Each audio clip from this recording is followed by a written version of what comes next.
Lightning like Steve McQueen. I'm in the fast lane when the light turns green. And I built tough, I ain't nothing but grit. Cause I made rugged blood, sweat, and spit.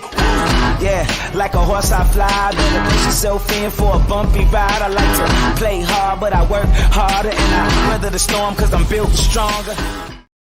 What is up, ladies and gentlemen? We are back. We are live. It is the Freight Coach Morning Show, the top morning show in transportation, coming to you guys every single weekday, 8:30 a.m. Pacific, 10:30 Central, to break down some industry headlines and provide some actual insight into what you can do with all of this information out there, ladies and gentlemen. As you can see, your boy's not in studio. Freight Coach Roadshow, as I call this every time I get out there and travel around, is in full effect.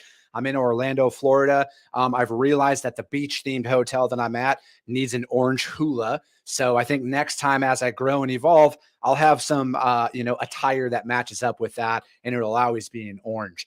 But yeah, we're going to be doing our show here. I got a special guest for you. I'm going to bring up here in a second. We're just going to break down some information, as always, you guys, to provide. I only speak to transportation professionals on my stuff, you guys. If this is your first time tuning in, welcome. This is the real side of freight. And again, what do I mean by that? I mean, I only speak to people who have done what you're looking to do or who are currently doing what you're trying to achieve, so you can take this information, apply, utilize, and see a meaningful difference in your business, in your life. Normally, I got the American flag behind me, but it's why I proudly fly it every single day. A, we're the greatest nation on earth, but B, I'm living my American dream, and I want to help each and every one of you live yours as well. Before we do anything else, as always, I got to give a shout out to my friends over at VHub. You guys, VHubApp.com. Whether you're a broker, carrier, or shipper, we all need access to trailers. And right now, if you're a small fleet or an owner operator, you should never have to shut your operation down because you have a trailer in the shop. And you get paid to move these on top of the revenue that you can get by loading these trailers out. So what they're working on right now, you guys, is they have West Valley City, Utah going up to Calgary, Alberta, and you get $1,550 US to move that. They also have Dallas, Texas going to Long Sault, Ontario. You get $750 US to move that. They have San Diego, California, or San Diego, as Ron Burgundy calls it, going out to Houston, Texas for $800. And then finally, they have Paragould, Arkansas to Mississauga, Ontario. And they got 150 dry vans down there that they need moved up. It pays 1,000 Canadian per trailer. This is a great opportunity for you to create a drop trailer pool at one of your shippers and offer that as a service. And now you have that ability up there on VHub, you guys. So hit them up, vhubapp.com.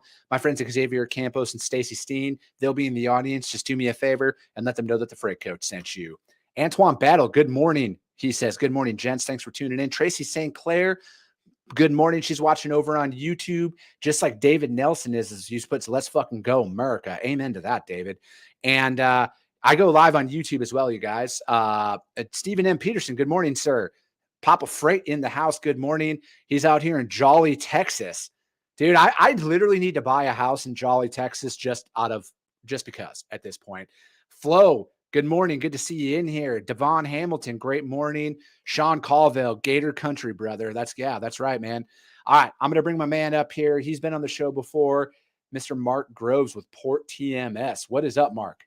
How's it going, buddy? Good to see you again. Dude, good to see you too, man. The last time we saw each other in person, I think, was in Chicago at the JOC conference back in September or October of last year. Yeah, that's a good time. Yeah, man, it's always a good time. So what's new, man? What's new at Port TMS? What's going on out there in the world? We just keep on chugging along with the new deployments. The reasons we wanted to jump on is we just released our carrier portals. So each customer port now has their own internal private carrier load board where they can post their loads, their customers' loads, and invite carriers to bid and them directly and basically book it now. And so everybody's familiar with that type of process. It's SOP, but what's cool about what we've done is we're not charging any extra money for it. So anybody that has a license to Port TMS can have a private load board available to it. And then these load boards is, the carriers that are participating with our customer base, they'll be able to see multiple loads that are available if they want from inside the Port ecosystem. You can recommend, you can have an asking price for it. And then the carrier can submit their bid. And then right inside the Port ecosystem, you can accept the bid within seconds. send them a rate confirmation, and start the dispatching process. So what we've done is we've built the system out to basically, people like us and people that listen to your show that are experienced at it, within about 60 seconds, you can create a shipment, post a shipment to a private load board, and have it covered by your network of carriers. And the thing that we really like about it, with all the double brokering that's going on, all the fraud, every single customer I talk to, if it hasn't happened to them, it's happened to somebody where a shipment's been stolen, right? Somebody's hijacked their freight. They got a call from a guy, hey, you sent the bill lading to the wrong guy and I've got your freight. Well, with these internal private load boards, it's going to give you some more control over who's actually touching your freight, because like you always say, you and I have been friends for a long time, and I've heard you say it a million times. Yeah. Give the freight to the carriers that work with you, right? Yeah. Treat them the best. So that's what these internal carrier load boards allow our customers to do.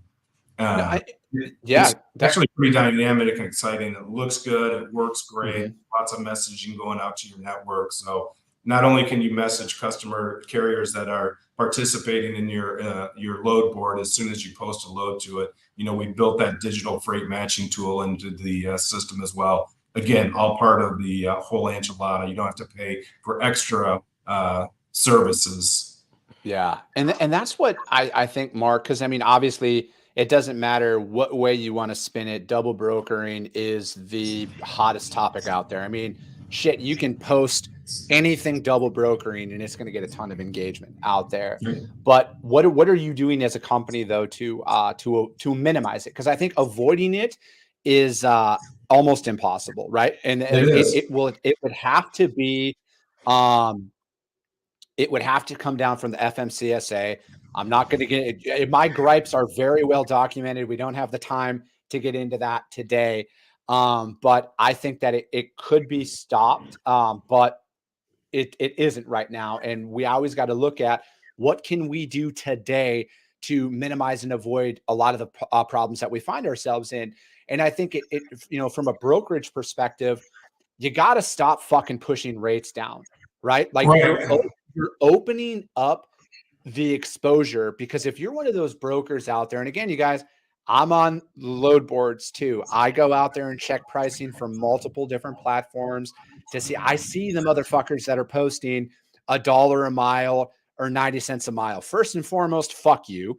But on top of that, what you don't realize what you're doing is that is a prime candidate for a double broker to come in and take that load and then sell it out there for a fair market rate, because fuck, they're not paying that other carrier who's going to do the load. They don't give a shit, but they're going to get $1,000 from you, and that's all they want. They want those short, small, inconspicuous transactions, and you're setting yourself up for that.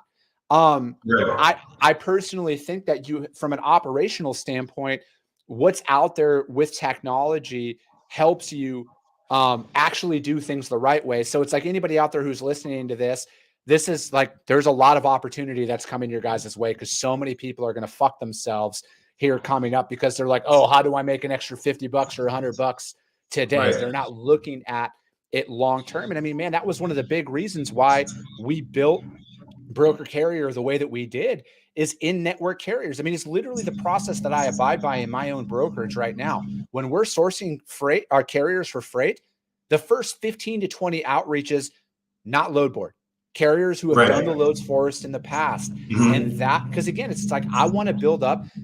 Mark, you've been in brokerage for a long time. Can you answer this question for me? Do you have a business without carriers?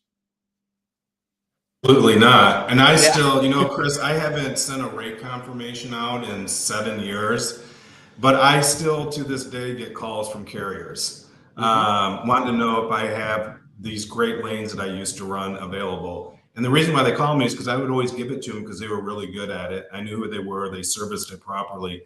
It's amazing. I can go through my phone right now. You tell me an area that you want to run, and I'll probably have a really good carrier inside of there for you to reach out to. But, one of the things that we do differently here than anybody else is we really engage with our customers to see, what can be improved on, what do they need help with, What are their latencies? Is there anything we can do technology-wise or refer them to a broker carrier type partner? And I had an interesting conversation with one of our really large customers.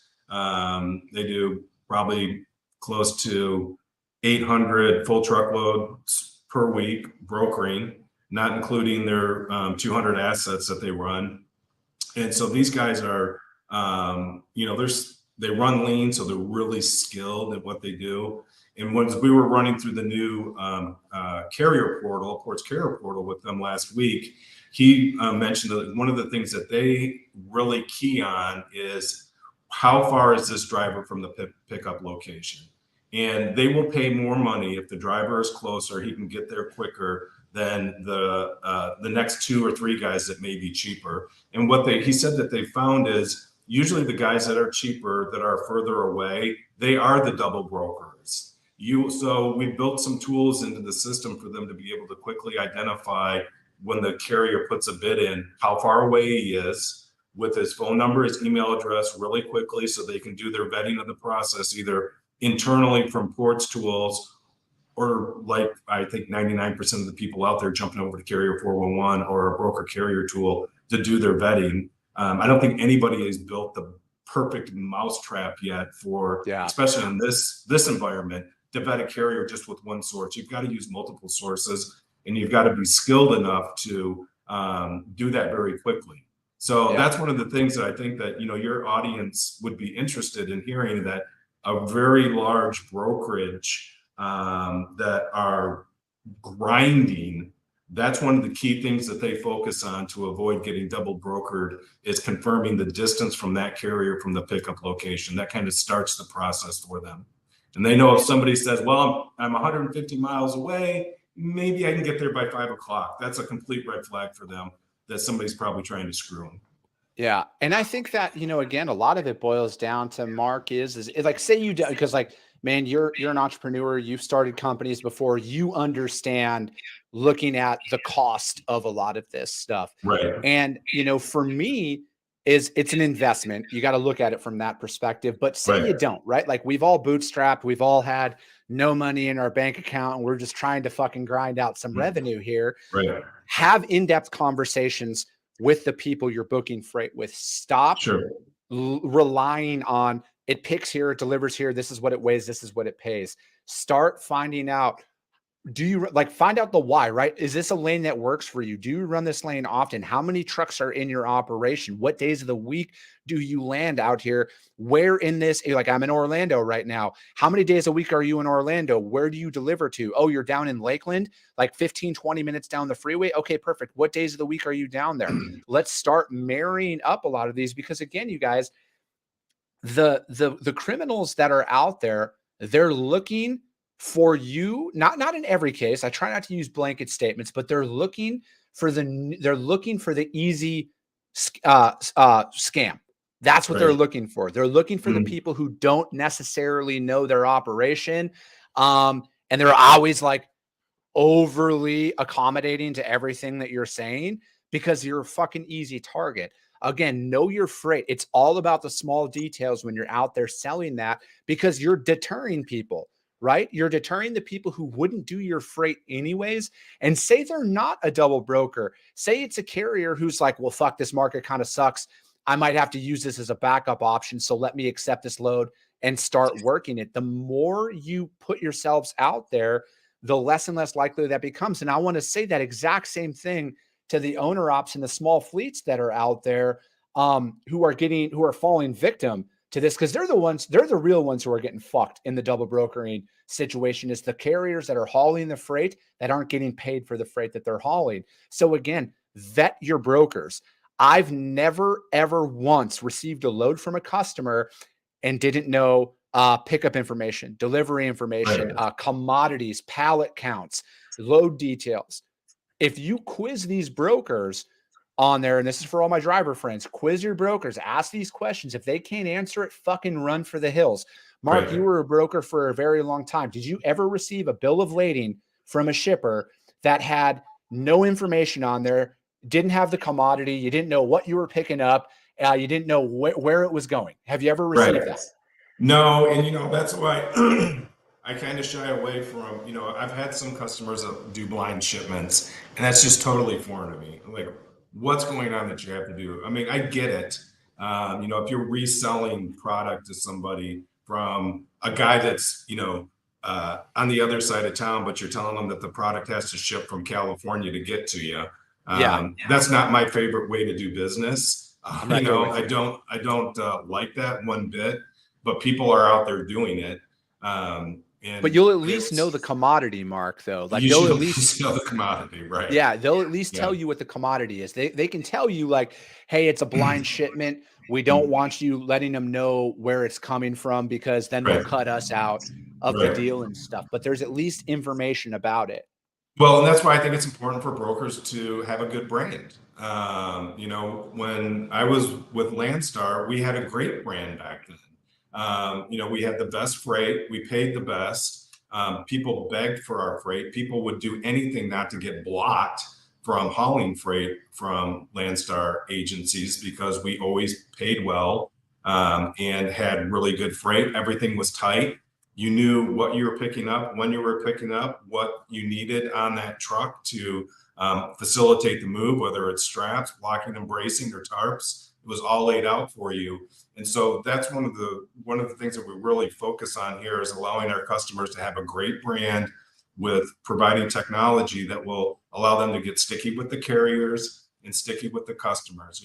One of those key elements I feel is also being able to give the carrier the ability to get paid really quick or check their payment statuses. Yeah. So, at Port, with our new carrier portal, the carrier can come in and check the payment status, see if it's been approved to be paid, see if the documents are there. They can go self-serve that stuff to them. If they don't have documents there, the carrier can actually upload documents into the system themselves to start the aging process. And then, the other piece of it is, do you need to get factored? Does your broker have the ability for you to get quick pay if you need quick pay?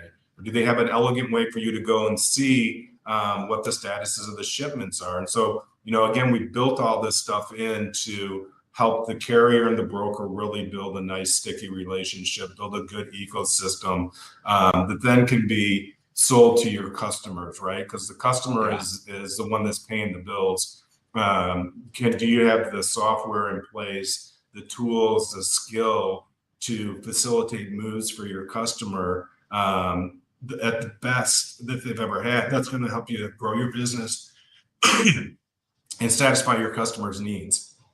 Yeah, no, absolutely. Tony, what's up, man? Good morning. Zach Williams, what's up, my dude? Buen dia, ¿cómo estás? Zach's with SPI Logistics, you guys. He's cool. Yeah, man. That's where I got my freight agency through. Yeah, If you guys want to become a freight agent and take control of your financial future, hit my boy Zach up. David Nelson says that system should be sold directly to shippers. Mark, we can talk about that if you want. Yeah, because I think he was talking about like the carrier vetting tool, right, and everything that comes along with it. Let's talk about that for a quick second. Great comment. That's why I love your show. You guys always, you let it loose. You don't hold back. You tell. We keep it real, man. Speaks their minds. The goal is for the broker to put this technology in the shipper's hands. Yeah. The 3PLs, the mom and pop brokers. Our technology allows for them to put this technology in the shipper's hands. Because Chris and I were talking about a little bit earlier, maybe you're not touching a mode of transportation that your customer does. Maybe you don't see everything they do. If you have technology like Port in your hands, you actually can put this technology in the customer's hands and allow them to facilitate transactions that maybe you're not doing for them, and help them better manage their whole freight spend. And what you'll find is if you're putting your technology that you use to run your brokerage, giving your customers access to it, the stickiness is out of control. Once they start using it, whether it's loading up their LTL contracts, moving their volume freights, maybe they have a couple carriers that they like to use, right? And you're not seeing that freight. Well, you could actually give your customer the access to a private load board where they can put those loads that you're not servicing in, let those carriers that you don't have access to, you don't know anything about it, bid on your customers' freight for them so they can get the best service, the best price, but then it allows you to bid on that freight as well. So the technology really is built for the whole supply chain, whether the broker is using it or you're putting it in the shipper's hand. We prefer to see our brokers customers take the technology that we built, work with us, let us show you the use cases that other large 3PLs, 4PLs that are using our software have done to earn more business, get stickier with their customers, and help their customers control their freight spend. Because right now, the way the market is, there's less volume, right? Less volume. That means what? The shippers they're not getting hammered like they were during COVID, just trying to get shit off their docks, right? Yeah. They've got time to take a step back and look. What can we do to improve our processes? And it can always be done by having better technology. And so that's why we've built the system with customer and vendor and carrier portals for our customers to offer that to other businesses. And of course, you want to wet your beak on it. So that's the way the system's built, is for our broker customers to do more managed services, expand their offering to their customers. I don't know how many of our customers will find that they're doing LTL shipments or truckload shipments on their contracts for their customers. And after they do a little bit of discovery with their customers, they say, well, how are you guys sourcing the rest of your capacity that we're not touching? And usually it's a mess. Usually it's going to a couple different websites, doing quotes, it's sending out emails. It's all this, antiquated way of doing things, but the shippers seem to be the slowest to move at a certain level.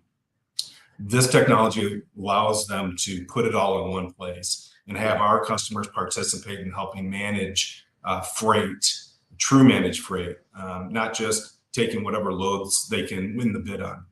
Yeah. And I think that's, as markets change, as things adapt, like obviously I'm always about that niche. When you're prospecting and building your book of business, do the same freight, same region, stuff like that.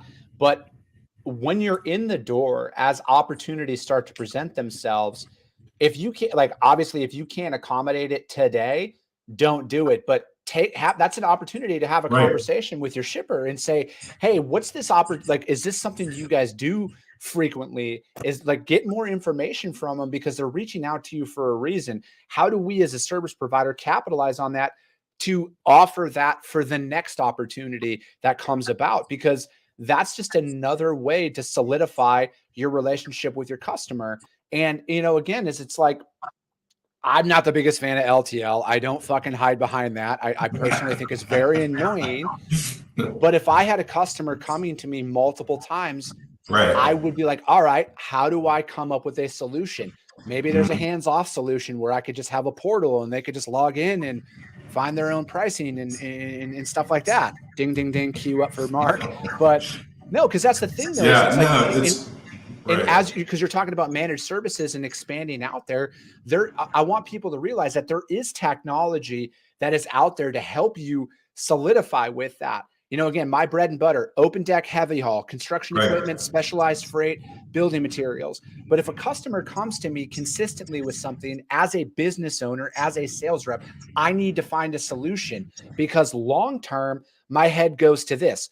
Well, what if some other motherfucker says I can do that? And then they're going to be like, hey, why don't you start bidding on Chris's freight? Not directly, but hey, what's, and then that's just a way for somebody to get your business. 100%. And I made my bones in the business. Hey, you want to see what $9 water looks like? Right here. There's $9 hotel water. Sorry, I just had to throw that out there. No, I made my bones in the business in the LTL space. Yeah.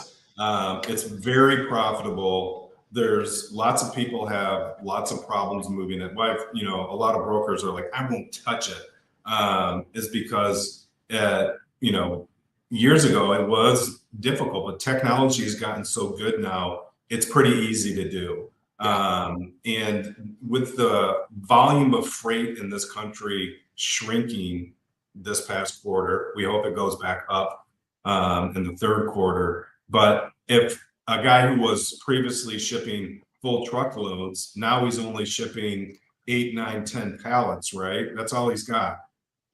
If you can take advantage of the volume pricing that these common carriers offer because their volume's down too. So they have more space on their truck. So with Ports technology, we give our customers the ability to via API rate volume shipments, which is more than 6 pallets, more than 5,000 pounds. And there's a great deal of savings for the customer. And there's a great deal of revenue that can be produced for the service provider by knowing that space. And it just goes back to knowing what your customers' needs are and being able to put a solution in front of them. And that's why we built this all-inclusive tool to allow our customers to service the LTL, the volume, the dimensional, the truckload, the intermodal. It's all there. And so when you do have a customer that says, hey, I've got a couple pallets, you're like, man, I hate doing LTL. You can at least experience it. If you just click the LTL rating button inside the system, you can you can see what it's like. Then of course we love training our customers on how to do LTL. We have a great staff here that are very experienced in it. And since we do everything in-house, we don't outsource anything in port. All the development, all the customer service, all your customer success people are right here. It's literally one phone call away from getting access to some very highly skilled, experienced people that have actually done the job the software was built to do.